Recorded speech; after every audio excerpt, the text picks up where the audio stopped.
Why this story matters. Stories like this show how communities, innovation, and determination can lead to lasting improvements.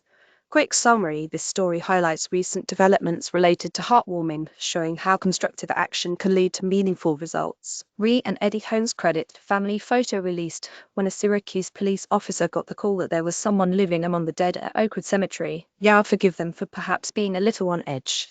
But what they found wasn't anything out of a horror film. Instead, it was 55-year-old widow Rhea Holmes, sleeping under a winter sky on the cold ground of her husband's grave. Holmes enjoyed 26 years of wedded bliss with her husband, Eddie. Together, by 2024, they had collected enough money to buy a small home in Syracuse. It wasn't much, but it was their dream. Would you like to read more good news about heartwarming homeless police tragedy, USA, and compassion? Offer accepted. They must have been preparing to sign on the dotted line when Eddie suffered a fatal heart attack the very same day. In shock, Holmes took the down payment and spent it on a grave plot headstone and bench incised with his name, where she could come and reminisce.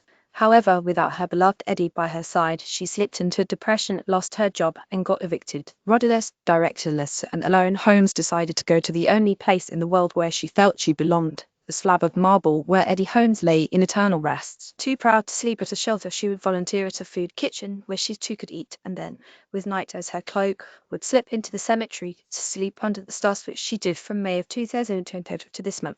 I assumed that I was going to die there, Holmes said of the cemetery, but then along comes an angel. Syracuse police officer Jamie Pastorello was informed of Holmes' presence by a retired colleague and went to investigate.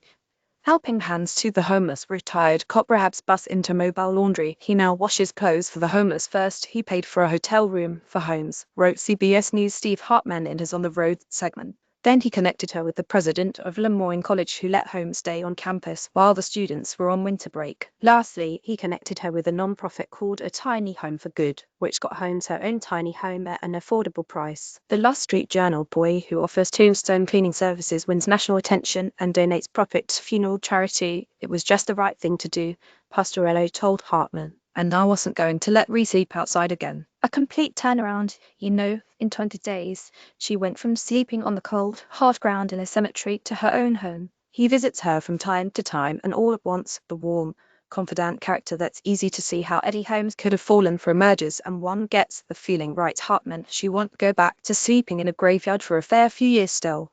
Watch the story below. Tissues recommended and better content. Article goodheadlines.org curates positive and solution-focused stories from trusted sources around the world.